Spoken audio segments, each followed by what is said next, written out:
late on Monday night, we get from Chris Mannix that the Clippers and the Cavaliers are having some conversations, and not just any conversations. Conversations around James Harden and Darius Garland, to which I'm like, what on earth do you mean James Harden, who's been out the last 2 games for personal reasons, is on the trade block? And apparently there have been discussions for a while now between Harden and the Clippers. A lot of this seems to stem from, I am James Harden, I am very good. I am also turning 37 soon. I would like a little bit more security financially. And the Clippers are like, yes, you are good. We value you. You have been a big part of this turnaround. I think 17-5 in their last 22 games. However, we do want to make sure our books are clear headed into the 26-27 season or into that offseason. So we don't really want to do that. And here we are, Steve, at a bit of an impasse with potential trade talk happening now. Where do you start with this? Well, here's the thing. We say impasse. This feels like the least messiest of the James Harden trade portion of the program. Because James Harden was like, hey, I'll take less money. Let's get more people in here and make this better for us. And the more people showed up, and it didn't go much better at the start. And he held it down, and then the whole Chris Paul thing happened. And then Kawhi came back and started hooping, and the Clippers started winning. But it's also like, okay, this is cool. But as a reminder, I did take less money, and I would like more money. And the Clippers are like, well, yeah, but no. And he's like, okay, well, I'd like to leave if that's possible. And so if you look at it from that standpoint, it makes sense. James Harden is an elite talent, even at this advanced stage of his career. He's one of the best players we've ever seen in the league. And so it becomes interesting. We talked about the Ja Morant trade market. Now James Harden's available. Who makes that swing? I don't know what was more stunning to me, Nekias, the fact that it was like James Harden and the Clippers are working on a trade, or the Cavs were immediately mentioned, because I did not foresee that. I did not see that coming, because Cleveland kind of felt like, boy, this sure has been a year. I think we're okay. And it's like, maybe we're not okay. Let's do something else. So I don't know. I don't know if you felt the same way, but it's like we need to try to win a championship. We've got second apron stuff. We've got a core that I don't know. This year's been weird.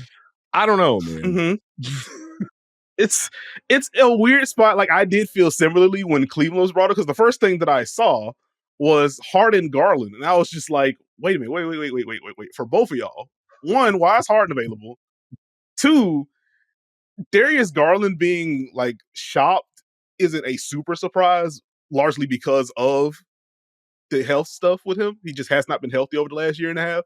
And so I understood, if there's going to be a piece of the core that Cleveland decides to trade, it's going to be Garland or it's going to be Jared Allen, which just saw a tweet before we started recording that the Cavs are also exploring trade options for Jared Allen as well. So that would track. So less surprised about Garland. Those two for each other is where I was like, hold on. What do you mean? And I thought a little bit more about it. I'm just like, well, if the Clippers do want to transition into a new era at some point, because like I do think we are towards the end of the Kawhi Harden era. Didn't think there's going to be a hard trade, but either way, feel like we're coming to the end of that. It makes sense to get the younger Darius Garland in the building when he is upright. He is one of the best point guards that we have in the league. Dynamic pull-up shooter, really good floater, incredible playmaker. Like, it makes sense to trend younger, and this is a guy that will help your team when healthy. And also, he has the type of play style, the type of passing ability that other players would want to be around. So, like, it makes sense as a building block. For the Cavs, if we are trying to win right now, James Harden right now is better than Darius Garland.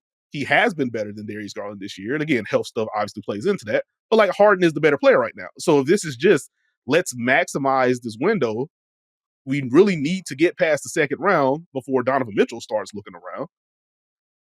I can understand the logic of getting a more win now piece in James Harden, who, you size up a little bit in the backcourt. A Cleveland team that wants to switch, you could do that a little bit easier with Harden compared to Garland.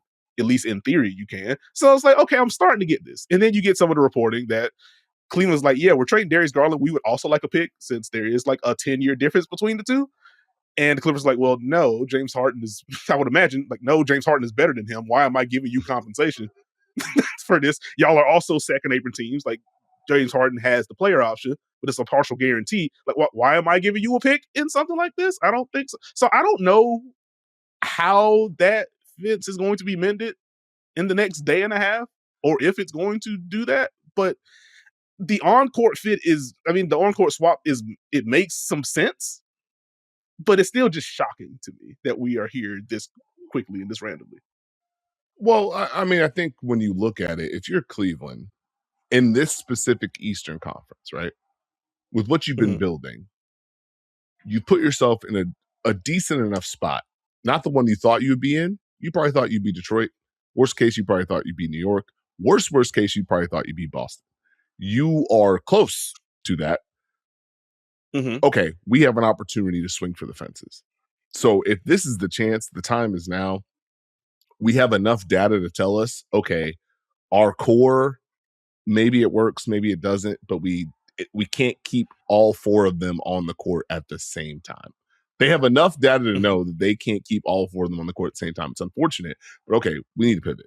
So if you get James Harden and you are able to try and take a swing in this Eastern Conference, you're telling me James Harden, Donovan Mitchell can't get to the conference finals with the way that Donovan Mitchell's played, with the playmaking and scoring ability of James Harden? Does that not shift the needle for Cleveland with his ability to play in pick and roll, with his ability to isolate and score, with his ability to drive the basketball? We've talked about Cleveland looking to see who can get in the paint, who can get paint touches. James Harden has shown that at times, and he'll have a Donovan Mitchell who does a whole lot of that. And, it's funny Mhm. because James Harden was looking for the Clippers to add more pieces so he did not have to do as much, and the pieces were gone. So if James Harden goes to Cleveland within that offensive system, within their pace and their tempo and the way they play, does that elevate them? Does that elevate him? Can they make a run in the Eastern Conference? That's where it gets very interesting. Now, I don't know if another team is involved. Like all we've heard is Harden. They're working towards it. Cleveland might be a piece. I'm not sure. The Garland portion, if you're the Clippers, makes sense because, okay, if we are pivoting, if this is the end of an era, which is funny because I feel like you kind of get these trades between two teams that are like, this is the end of what we tried to do. Would you like to make Mhm. a trade for one of these pieces? But if you're the Clippers, you get Darius Garland and you have a high level talent that you can continue to move upwards with. Because it's going to be hard to pivot from James Harden. Just like for Cleveland, it's going to be hard to pivot from just having the four pieces and now trying to add to it. But I think if James Harden goes to Cleveland, they become a real factor in the Eastern Conference. Yeah, like it gets, oh man, like the non-Mitchell minutes being James Harden creation just seems like a fun time, but like also the non-Mitchell minutes with healthy Darius Garland is a fun time. Like it just kind of makes me sad to the end of era bit, where it's just like, man, don't want to see the Clippers season end, well, this era end the way that it has, especially since they are trending up after the god awful start. And I think I'm glad that you kind of framed the conversation early on, Steve, about James Harden taking less money. Let's add in more talent. You have the Chris Paul thing. You have the Bradley Beal injury. And it's like, okay, John now, but like there was a little bit of inconsistency in terms of, okay, what does it look like when he's the four or at the five? What is the Lopez piece looking like? And so like I can understand James Harden be like, well, if I took less to do this and I'm playing this well, I want this money back. And Clippers like, well, we respect you, but no, at least not yet. Let's get to the off, So I appreciate you layering in that context. As far as the suitors bit, because as you mentioned, like this has very much been Clippers cast focus right now. From the Mhm. reporting that we have right now, the Wolves had discussions, but they are more focused in on whatever's going to happen with Giannis, whether it's at the deadline or when we get into the offseason. We'll see what happens there. The Well, Toronto yeah, Raptors. that Uh, that makes oh, go ahead. sense. Hey, yeah, that's cool. Just give us a minute. Give us some time. It's all right, we'll get back Now, to why? you. Yeah. Now, while we could use a guard, this is Giannis. So let's see if we can do that first. And if not, we'll circle back. The Raptors and the Pelicans have reportedly reached out. James Harden does not appear to have much interest in joining the Raptors or the Pelicans, and Harden doesn't have a literal no trade clause, but because he re-signed with 1 year and has the player option, he does have like a de facto like trade veto powers with his deal. So If he is not interested in Toronto or New Orleans, which the New Orleans piece really is interesting to me. Like this feels like let's get off of some of the money that we have. We can give y'all more depth. New Orleans is in a James Harden weird help our big. place. New Orleans is in a weird place because I feel like they have pieces that teams want, like pieces that teams would want to add to their team, but at the same Mhm, time, they don't want to just do anything. So it's like, mhm. hey, man, James Harden, sure. And James Harden's like, no, I do not want to go there. That's fine. James James Harden opens the NBA app, sees where the Pelicans are in the standings. It just says absolutely not. Yeah, I won't They be want going there. they want further south. How do you feel about the Toronto portion of this? Do you think they should, as a great man once said, do you think they should get involved with this? How about get involved with that? Oh, oh my. I wouldn't mind it from Toronto. Like it's weird for them to pop up now because Emmanuel Quickly is now playing much better than he was to start the season. But like this is still James Harden, and the Raptors do have experience trading for a future Hall of Famer that has expressed that they may not want to be there long term, and so it wouldn't be out of the realm of possibility for them to say, actually, yeah, we hear you. We have assets and we have picks, and we think you can be the piece that puts us over the top in this Eastern Conference that Detroit has set themselves apart. So I don't want to say wide open, but we feel like we feel like we can defend Detroit.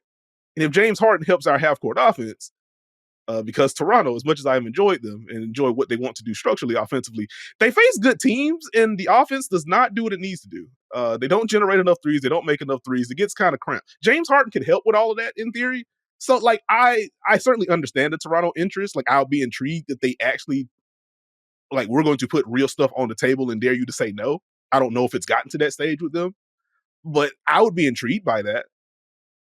And frankly, if they could get off of at least one of the long-term contracts that they probably don't want on their books to get a deal done, like it's probably worth them to do the short-term bit anyway, just to clear the cap situation. Well, is the Raptors saga just ending in Domantas Sabonis?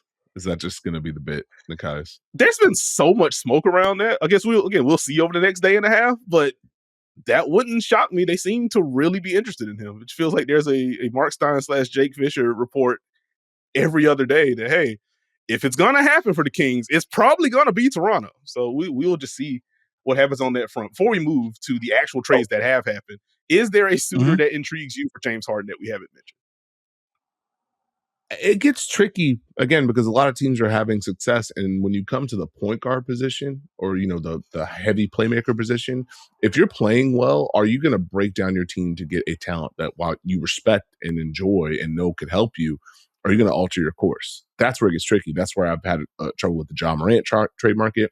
I had trouble with the Trae Young trade market, and I have more trouble with the James Harden trade market. It's like who is in a position to make the swing to really get the deal? Because you need to move a piece to get it done. I don't like, Portland wouldn't add James Harden. Like, how many wild card teams are in this?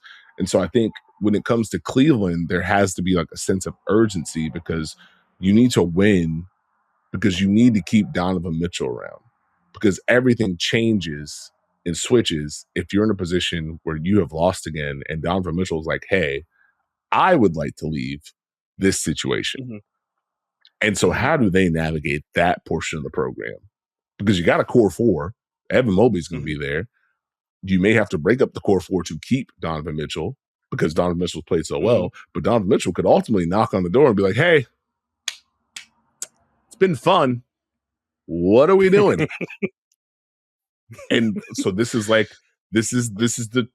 trade you make. You get a star talent, you build towards it. You have to have success. These windows close quicker than ever now, Nekias. And what do you do with what do you do with it? Yeah, oh boy. The road to contention is an accelerated path depending on who you are and where you're at. Also, what if Detroit's just a wild card? It's like, hey, let's just get another creator next to Gabe Cunningham. We got salary, we got picks too. Let's just do that Nah, and man. solve the half court thing. No. Okay, fair enough. No, absolutely no. We are the big dogs in the Eastern Conference. We're not doing a thing. What if we could be bigger dogs? Okay, fair enough.